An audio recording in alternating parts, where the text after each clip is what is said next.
SER Podcast. Tenemos mucha gente, mucha fiesta, mucha pantalla con Carrusel y El director de Carrusel Deportivo, Dani Garrido, comenzaba así, hace 12 años, una ronda por las fiestas que se estaban celebrando en toda España para jalear a la Roja. ¿Qué ha hecho España? ¡Ganarla! Crónica 24/7.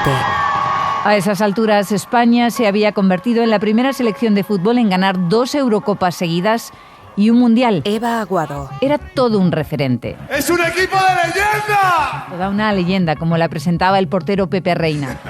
¡Con el 14 de España! ¡El mítico Xavi! Era el equipo de Xabi Alonso, de Xavi Hernández, Iniesta, Casillas, Sergio Ramos. La selección de Vicente del Bosque y antes la de Luis Aragonés, la que había reinado el césped mundial durante 6 años. Episodio 129. El mejor central del mundo. Lo tiene todo. En Crónica 24/7 hablamos de la otra selección, la que entra en juego a partir de ahora en la Eurocopa de Alemania, que se va a celebrar durante los próximos 30 días. Hablamos de la selección de Rodri, Carvajal, Nico Williams, Lamine Yamal. Oye, tienes 16 años, como digo, estás en cuarto de la ESO. ¿Te has traído los deberes? Sí, hago deberes online y se los tengo que mandar al profesor. Llega el momento de volver a ponerse frente a la tele otra vez para ver a la Roja. Lo hacen incluso los menos futboleros. Por eso nos preguntamos qué opciones tiene, cuáles son sus puntos fuertes, cuáles sus debilidades. Se lo preguntamos a los mejores, a los que más saben.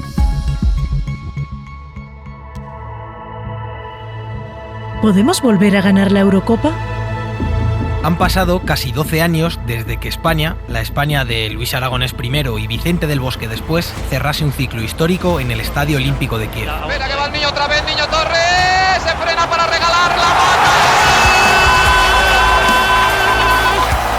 Por Isabel Villar y Fernando Rodríguez. La generación de los Casillas, Sergio Ramos, Xavi, Iniesta, Silva, Torres o Villa consiguió aquel 1 de julio de 2012 su segunda Eurocopa, la tercera de la historia de nuestra selección. España es una fiesta grande hoy.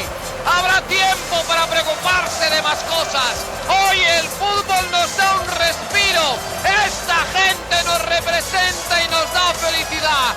Y lo hicieron tras ser campeones de Europa en 2008 y del mundo en 2010, un hito que nadie ha conseguido igualar hasta el momento y con el que España, la España que nunca pasaba de cuartos, jamás había soñado. Esta gente pasa una y otra vez por delante de nuestros sueños. 4-0. Pero tras 2012 llegó la travesía por el desierto. Esa misma selección cayó en fase de grupos en el Mundial de 2014 en Brasil. Para casa, queda un partido efectivamente frente a Australia, que encima es una penitencia, pero es lo que hay. Todo lo que comienza acaba y este ciclo efectivamente, como tú dices, acaba. Y no se pasó de octavos ni en la Eurocopa de Francia 2016 ni en el Mundial de Rusia 2018.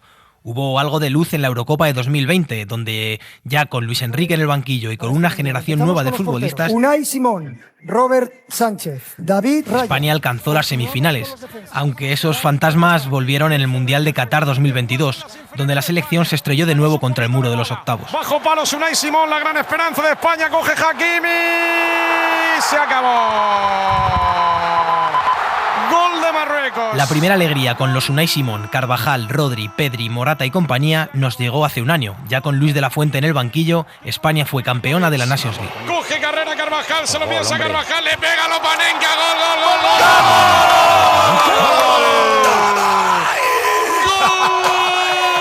gol. Todo esto es lo que nos ha traído hasta aquí, hasta la Eurocopa de Alemania. Y en la cabeza de todos los españoles están las mismas preguntas. ¿Qué podemos esperar de estos jugadores? ¿Es una locura pensar en que puedan repetir el éxito de 2008? ¿De qué es capaz verdaderamente esta selección? Capaz de todo porque, sobre todo, no veo mega selecciones. Le puedo conceder el papel de favorita a Francia, seguramente. Incluso a Alemania, por el factor ambiental y por cómo se vive el fútbol en Alemania.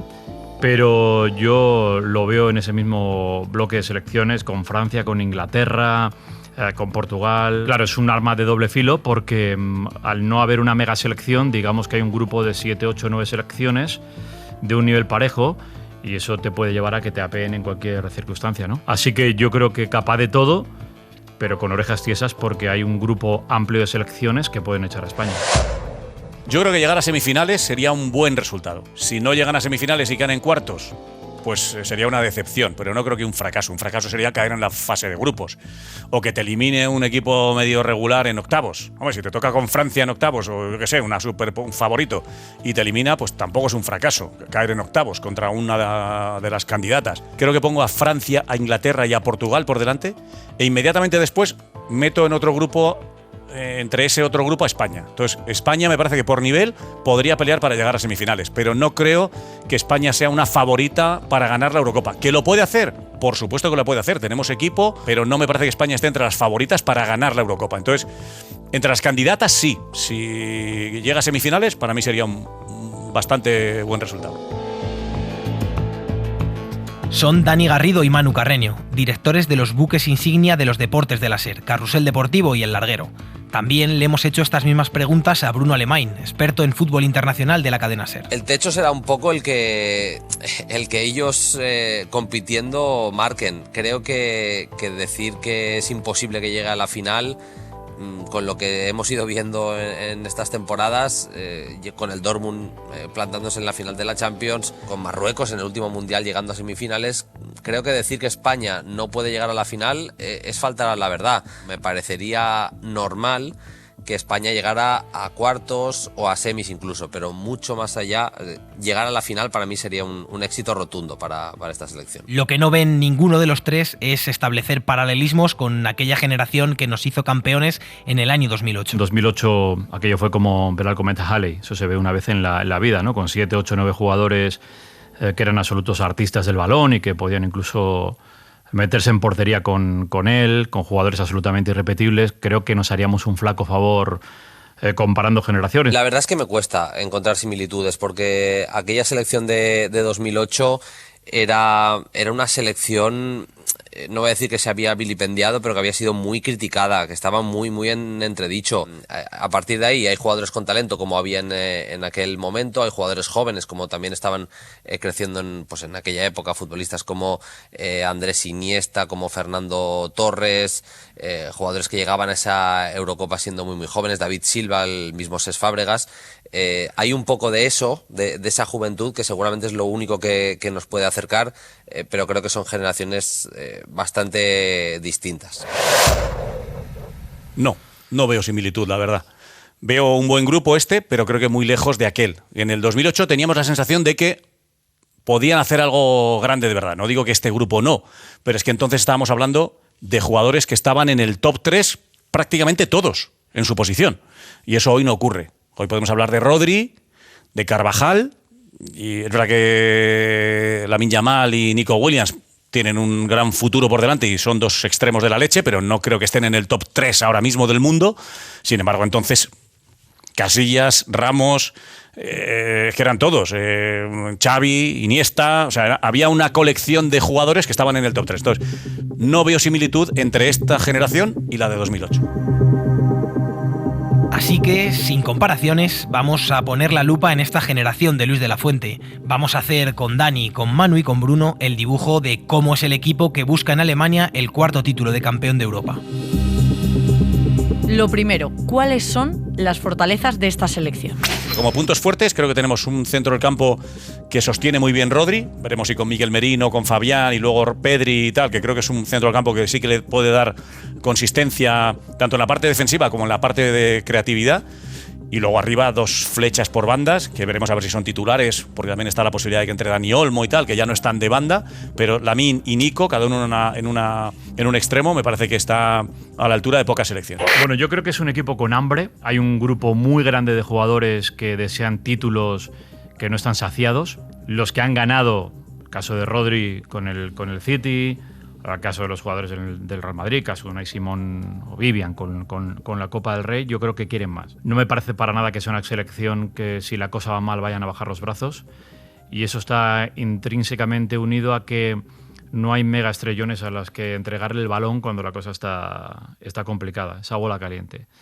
Y eso le da mucho carácter de equipo, de poco ego, de unidad, Son fortalezas que hacen de España un rival, yo diría, temible. Creo que es un equipo muy capacitado para tener la pelota, para mover bien el balón, no solo tener porcentajes de posesión altos, sino mover bien al rival a través de la posesión. Tiene mucho jugador con esa capacidad, ¿no? de asociarse, de juntarse, de tener la pelota y además hacer daño con ella. Y creo que la presión pospérdida es la faceta de juego que mejor domina la selección española. Ahora mismo creo que es una de las selecciones que mejor roba en campo rival de toda la Eurocopa. Creo que es lo más potente que tiene la selección española, más allá de el talento que atesoran las bandas, con Lamine y con Nico Williams, que son dos cuchillos para atacar por fuera, y que eso hace simplemente 2 años España no lo tenía.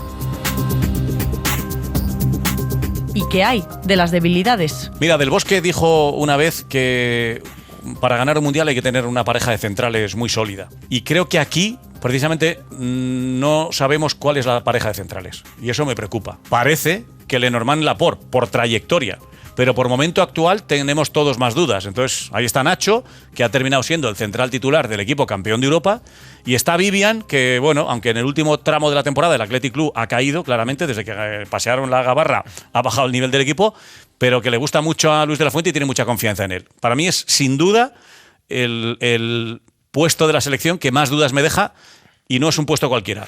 Me viene preocupando en el último ciclo, incluso también me ocurría en la última fase con Luis Enrique, las transiciones defensivas. Es verdad que con Lucho el equipo iba quizá mucho más arriba, tumba abierta, con defensas de 1 para 1, presionando mucho arriba, y eso desguarnecía, por así decirlo, segunda línea y defensiva. Ahora nos protegemos más, pero aún así creo que en transiciones defensivas no somos potentes.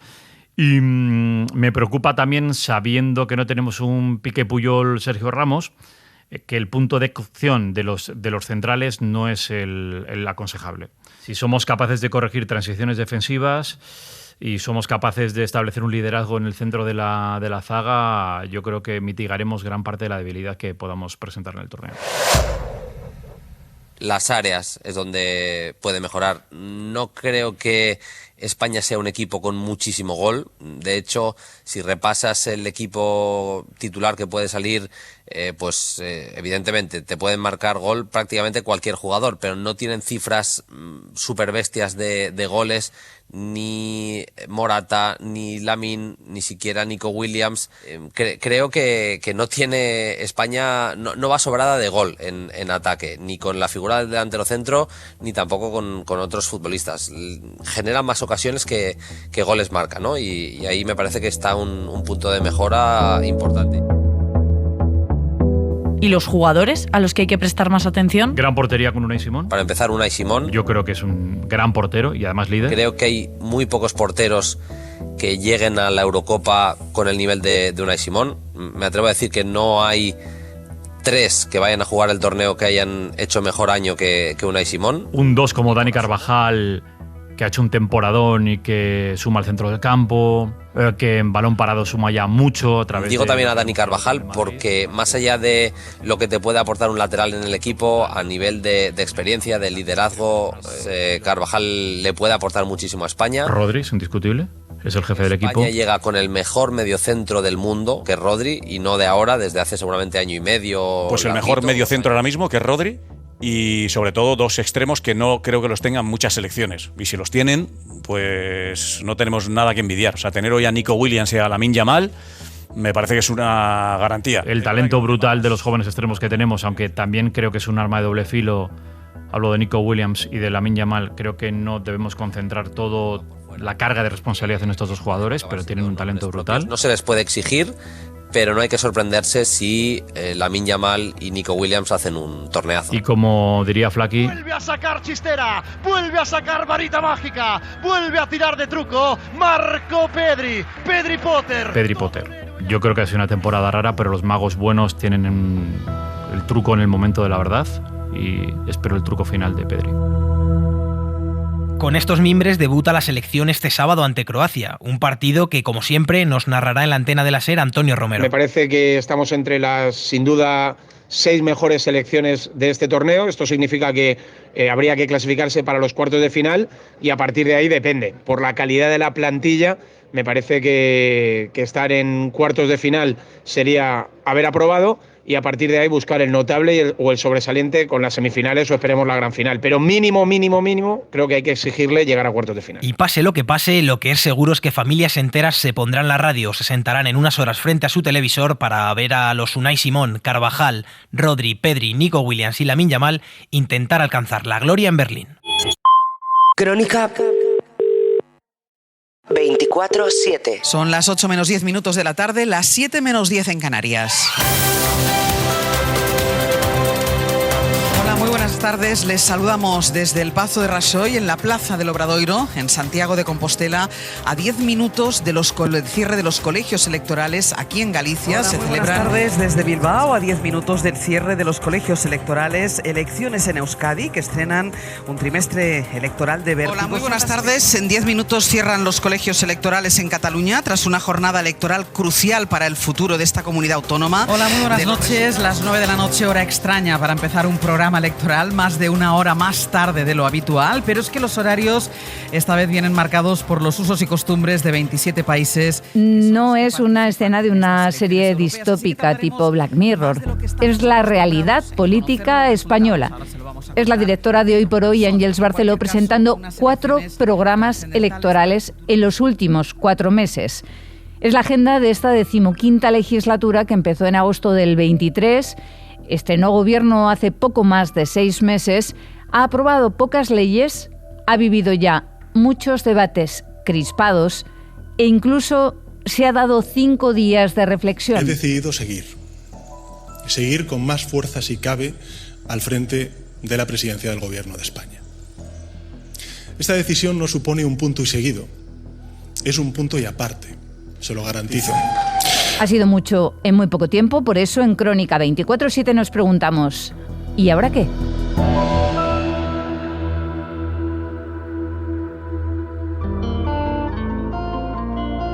Y ahora empieza la legislatura, ¿o no?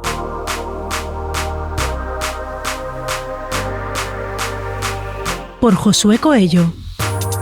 Un interminable ciclo electoral de 4 meses puede analizarse de muchas maneras si dejamos de lado la visión más lógica, como es la lectura política. 4 elecciones en menos de medio año puede leerse en clave ciclista como una gran vuelta.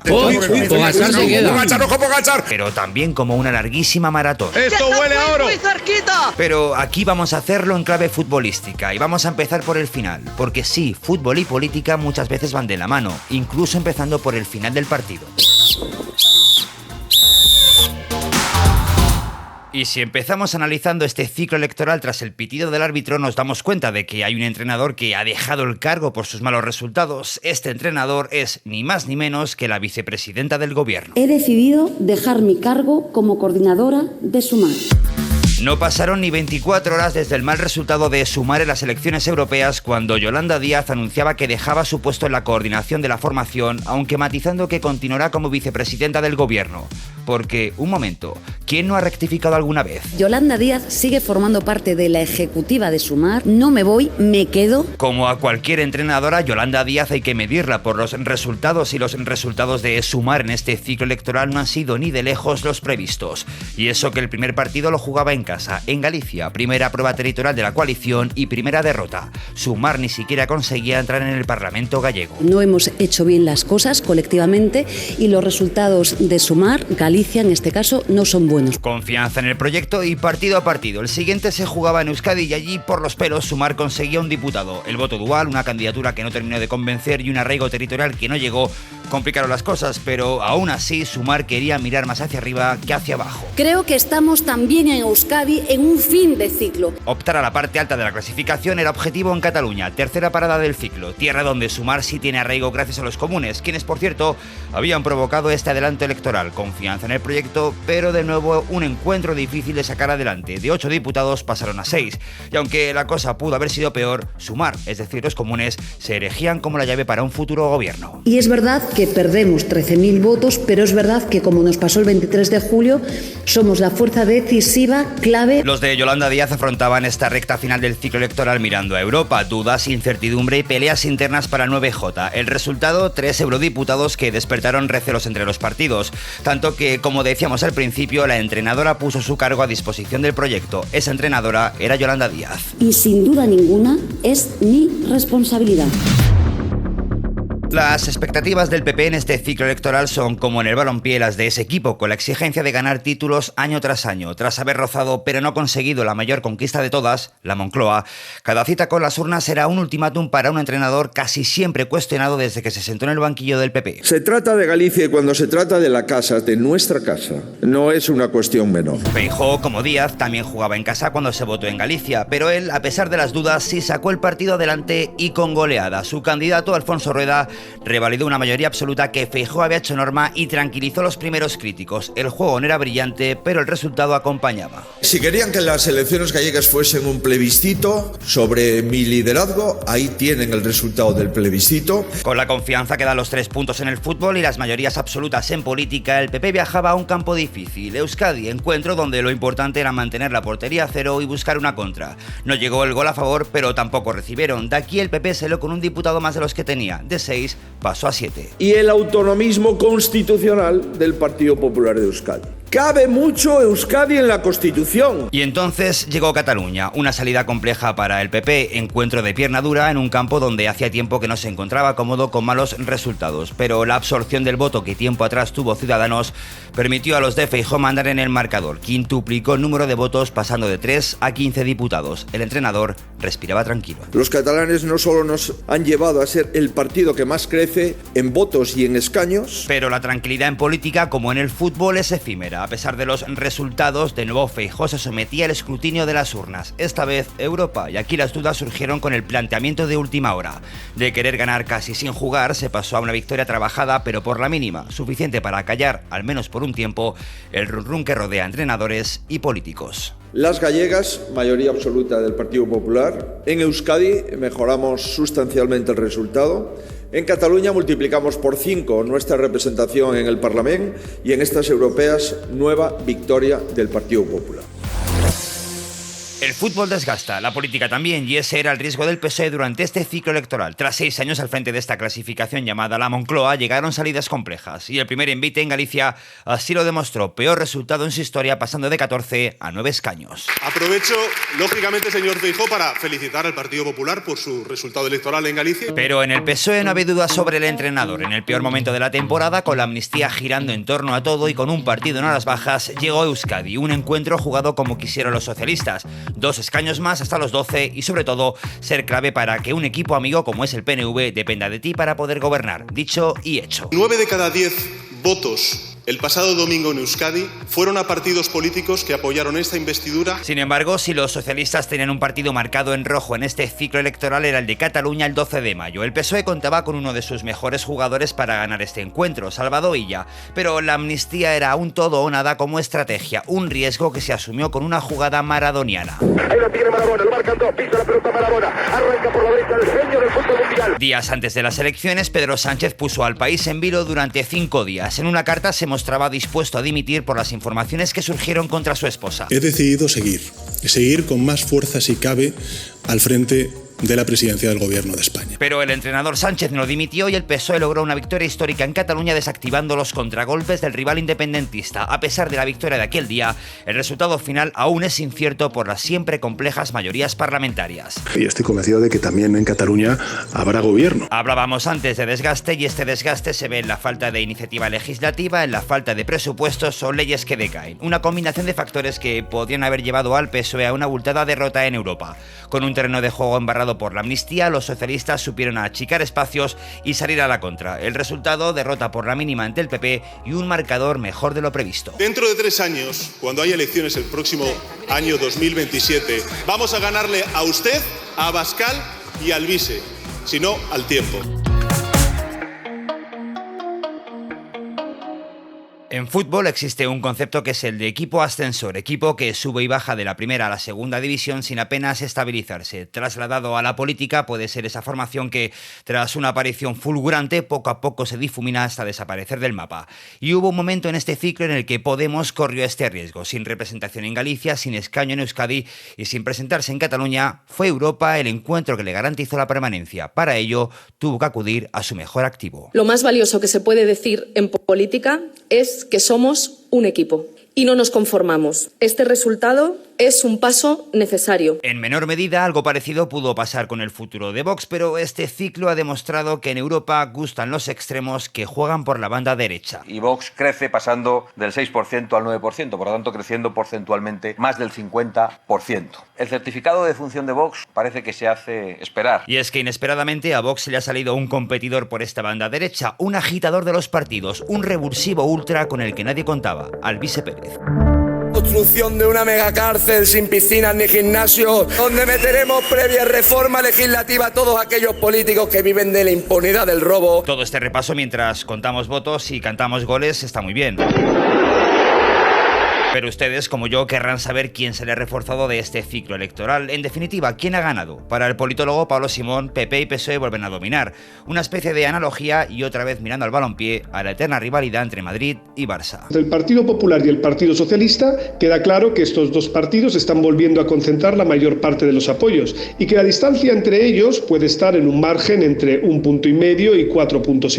Una lectura que comparte la también politóloga y socióloga Cristina Monge. A un Partido Popular encabezando la carrera con un PSOE que no le sigue a tanta distancia como se podía haber pensado hace unos meses. Con una izquierda en crisis, el ciclo deja una reflexión clave para el futuro de ese espacio, la relación entre Sumar y Podemos. Podemos ha tenido un resultado muy interesante en estas elecciones europeas. Hay que ver qué relación establecen con lo que finalmente sea el ámbito de Sumar. Si hubiese una división del voto entre Sumar y Podemos, nos encontraríamos con que probablemente la izquierda tendría muchos votos desperdiciados. Mientras que la nueva competición en la extrema derecha puede retroalimentarse de un perfil de votante muy concreto. Se acabó la fiesta es una formación política de nuevo cuño, el cual le hace tener 1 de cada 3 votantes menores de 35 años. Pasa de la protesta a recoger también algunos postulados de la extrema derecha en lo que toca a las cuestiones de inmigración o de seguridad. Está haciendo alusión generalmente a varones de 40 a 45 años hacia abajo, varones que se muestran muy críticos con los avances del feminismo y en su relación con la migración. Pero ojo, no sacar conclusiones precipitadas de diferentes competiciones electorales. Las elecciones europeas difícilmente pueden extrapolarse a unas elecciones legislativas, a unas elecciones generales por varios motivos. En primer lugar, porque las reglas del juego son distintas. La gente no vota igual en unas elecciones generales que en unas europeas.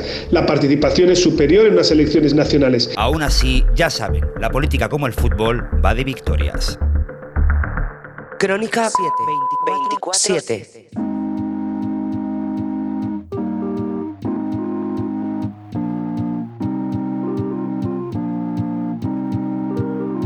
Taiwán ha sido la última capital tecnológica del mundo. Great to be in Taiwan. La isla asiática acaba de reunir a 50.000 personas en torno a los 1.500 expositores de los grandes gigantes tecnológicos para hablar, por supuesto, de inteligencia artificial.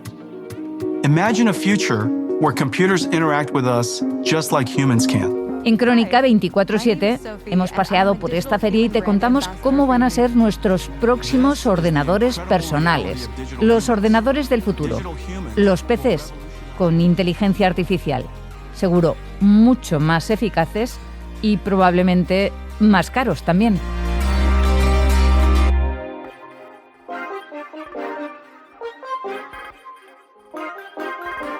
Los Reyes Tecnológicos de Oriente. Bienvenidos a la era del renacimiento tecnológico. Por David Justo. La inteligencia artificial ha dejado de ser cosa del futuro para convertirse en un tema de la más candente actualidad. Mientras que algunos fantasean con las aplicaciones que le podremos dar a esta tecnología dentro de unos años, algunas de las grandes protagonistas de este sector emergente han puesto las cartas sobre la mesa en la Feria Tecnológica Computex de Taipei, principalmente para sacar músculo y demostrar que ese futuro del que hablábamos hace meses está mucho más cerca de lo que creíamos. Empresas como AMD, por ejemplo, han lanzado procesadores diseñados expresamente para los PCs equipados con inteligencia artificial. Otras como Qualcomm han puesto en valor su buen hacer para desarrollar este sector en auge. Todo ello ante la atenta mirada de fabricantes como Asus, Acer, MSI, Microsoft, Lenovo, quienes han reconocido que la llegada de los ordenadores equipados con inteligencia artificial supone una revolución semejante a la que vivimos con el salto del teléfono móvil al smartphone. Today, Apple is going to reinvent the phone. La feria tecnológica Computex, la más grande de Asia y por consiguiente una de las más grandes del mundo, nos ha demostrado un pedacito de ese futuro con el que tanto tiempo llevamos soñando. Un futuro en el que la inteligencia artificial gana un mayor protagonismo en la sociedad sin llegar a sustituir al ser humano. De hecho, se ha hecho hincapié una y otra vez en que la inteligencia artificial no viene a sustituirnos, sino que pretende facilitarnos el trabajo. Principalmente en 3 sectores tan importantes como el de la medicina, el de la automoción y el industrial. Mientras que empresas como Illumina utiliza tecnología avanzada de AMD para liberar el poder de la secuenciación del genoma, otras como Subaru se han encomendado ya a la inteligencia artificial para desarrollar todavía más sus sistemas avanzados de asistencia al conductor. Todo ello con un simple objetivo, que es el de cumplir su plan 0 víctimas mortales para el año 2030. De ahí que la directora ejecutiva de AMD, Lisa Su, haya abogado por la creación de un ecosistema de la inteligencia artificial que les permite implementar esta misma tecnología en otros campos. Pero la Computex ha dado para mucho más. A pesar de que es una feria diseñada principalmente para el sector de la informática, a lo largo de esta semana hemos podido conocer de primera mano una infinidad de ideas que aspiran a tener un hueco en la sociedad del futuro. En este reportaje abordamos algunas de ellas con compañeros y compañeras de prensa que han estado presentes en este evento. Una de ellas es la periodista del País Isabel Rubio, quien analiza cómo la inteligencia artificial nos ayudará en nuestro día a día en esta nueva era de la informática. Los ordenadores del futuro van a estar cargados de inteligencia artificial sin lugar a duda. Van a ser ordenadores cada vez más eficientes y más inteligentes. Ordenadores que tengan asistentes virtuales basados en inteligencia artificial que, por ejemplo, programen reuniones, respondan correos electrónicos, gestionen tareas administrativas. Vamos a ver también ordenadores que colaboran con humanos en tareas complejas, por ejemplo, en diagnósticos médicos, en el diseño de productos. Y ya hemos empezado, por ejemplo, a ver algunas de estas pequeñas funciones. La inteligencia artificial, por ejemplo, ya se está utilizando para bloquear un ordenador cuando su dueño no está delante y volver a desbloquearlo cuando vuelve al asiento y se pone frente a él. También vamos a ver cómo cada vez va a ser más común hablar con los ordenadores. En vez de comunicarnos con ellos por el teclado, hablar con ellos. Entonces, esto es lo que viene, ordenadores cada vez más inteligentes, con más inteligencia artificial y más eficientes. De esta manera, la Feria Tecnológica Computex ha pasado de ser una cita que podría parecer tal vez demasiado de nicho hace apenas unos años, a convertirse en una visita obligada para el desarrollo de una tecnología que tendrá un impacto directo en nuestra sociedad. Así lo cuenta el periodista del Confidencial Albert Sanchis, quien nos habla acerca del nuevo papel de esta feria que irá ganando un peso cada vez mayor en la industria. Para mí ha sido el pistoletazo de salida de una carrera por liderar el ecosistema IA, que además ahora cobra más sentido que nunca con la llegada de los ordenadores inteligentes. Me sorprende bastante porque Computex, a pesar de ser la feria tecnológica más grande de Asia, siempre se ha visto como una cita un tanto gris y monótona. Porque lo que aquí se presentaba eran en su mayoría pues, innovaciones de nicho, procesadores, tarjetas gráficas, algo muy destinado a un público muy concreto, ¿no? Como los jugadores de videojuegos y bueno, alejado del usuario de a pie. Pero eso ha cambiado radicalmente este año, porque da la casualidad de que muchos de esos chips y procesadores que antes eran algo tan especializado, ahora probablemente acaben dando vida a tu próximo ordenador. Y hablamos de ordenadores personales que tendrán integrada la IA en su hardware dentro del equipo, es lo que hemos visto en Computex. Algo que pueda darnos mucha más privacidad, pero también llevar a otro nivel la personalización. La inteligencia artificial llevará la personalización al extremo. Imagínate que tu ordenador, nada más encenderlo, sepa todos tus hábitos, preferencias, que lo primero que haga sea poner tu podcast favorito, abrir tu bandeja de entrada del mail y decirte cuáles son las noticias y mensajes más relevantes. Incluso que pueda resumírtelos. Pues bueno, esta no es una revolución de esas que se pasan años hablando sin que haya avances concretos, sino que ya ha comenzado y que lo hemos visto aquí en Taipei estos días. Pero como te hemos contado, la Computex ha sido mucho más que informática. En esta feria hemos sido testigos de cómo será el futuro de los videojuegos.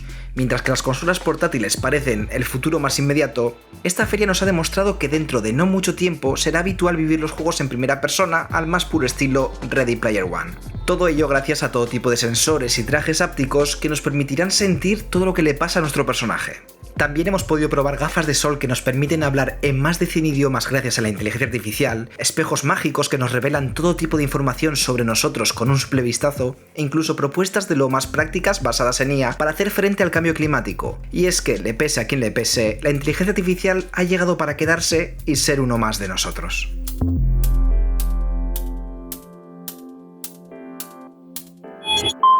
Crónica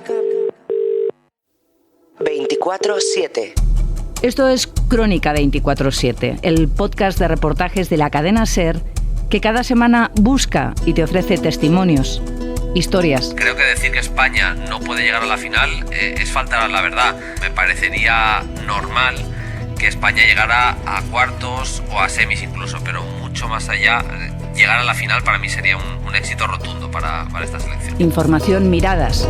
He decidido dejar mi cargo como coordinadora de Sumar. Crónica 24/7 es una producción de SER Podcast. Imagínate que tu ordenador, nada más encenderlo, sepa todos tus hábitos, preferencias, que lo primero que haga sea poner tu podcast favorito. Dirección: Eva Aguado. Está en todas las plataformas.